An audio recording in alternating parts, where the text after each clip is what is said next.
Guys, kalau gaji minimum dekat Malaysia dinaikkan kepada RM3,100 sebulan, korang setuju ataupun tidak? You see, pekerja akan seronok sebab naik gaji, tetapi majikan akan pening kepala untuk cari duit. Kongres Kesatuan Sekerja Malaysia ataupun MTUC mencadangkan RM3,100 ini adalah satu tanda aras gaji yang munasabah untuk menampung kos sara hidup semasa. Terutama sekali bila kita tengok harga makanan, kos perumahan dan pengangkutan yang makin lama makin naik. Kalau kita tengok sejarah ya, dasar gaji minimum dekat Malaysia ni mula diperkenalkan pada tahun 2013 dengan kadar RM900 untuk Semenanjung dan RM800 untuk Sabah Sarawak. Selepas beberapa siri semakan, kadar ini dinaikkan secara beransur-ansur sehinggalah ia mencecah RM1,700 sebulan bermula Februari 2025. Okey, tadi Persatuan Pekerja cadangkan gaji bulanan patut minimum sebanyak RM3,100. Tetapi sekarang ni Persatuan Majikan pula jawab yang cadangan ini tidak mudah Sabah. You see, Persekutuan Majikan-Majikan Malaysia MEF dan juga bersama Persekutuan Pekilang-Pekilang Malaysia FMM mengatakan kenaikan sebanyak RM1,400 ini adalah sangat tidak munasabah dan tidak praktikal. Diorang kata kenaikan ini bersamaan dengan 82% daripada gaji pokok sekarang. Itu baru je gaji pokok, belum lagi kenaikan cawangan wajib macam KWSP, SOKSO, bayaran overtime dan juga faedah-faedah pekerja yang lain. Dan korang kena faham ya, landscape ekonomi Malaysia ini majoritinya didominasi oleh SME. Kalaulah syarikat gergasi milik kerajaan macam GLC ataupun GLIC, mungkin diorang tak ada masalah dan mampu pun nak bayar gaji sebanyak itu. Tetapi untuk makcik-makcik yang buka kedai makan, kontraktor kecil ataupun pengilang berskala sederhana, untuk mereka ni kenaikan sebanyak 82% boleh membunuh bisnes diorang. Dan saya rasa kalau kerajaan laksanakan benda ini secara mengejut tanpa kajian yang mendalam, kesannya akan jadi sangat buruk kepada para pekerja juga. Silap-silap ya, semua hiring kena freeze ataupun majikan dah pandai. Okey, kalau nak bayar RM3,100, kita cari yang memang dah berpengalaman 2, 3, 4, 5 tahun. Dan untuk yang menail punya tas ni, kita pakai AI sahaja. So, buat masa sekarang, angka RM3,100 ini hanyalah sekadar cadangan sahaja. Kalau kita ikut undang-undang, semakan berkandung wajib yang seterusnya untuk gaji minimum dibuat pada Februari 2027. So, masa itu nanti kerajaan akan review balik kadar gaji minimum bersama dengan Majlis Perundingan Gaji Negara berasaskan data ekonomi semasa. Dan you guys faham lah kan, PRU ya, Pilihan Raya Umum dah nak dekat. Paling lewat pun dia boleh diadakan pada akhir tahun hadapan, tahun 2027. So, maknanya bila sampai waktunya, pangkah elok-elok, jangan silap pangkah.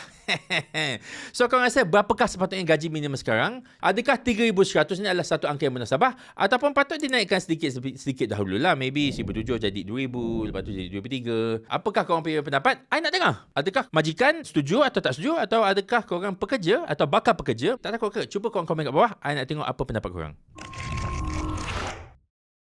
Memang panas ya isu yang kita bincangkan tadi. Tapi kalau korang nak jaga kewangan korang dengan baik, korang boleh dapatkan training daripada Financial Faiz Academy. Klik link dekat dalam bio untuk maklumat lanjut.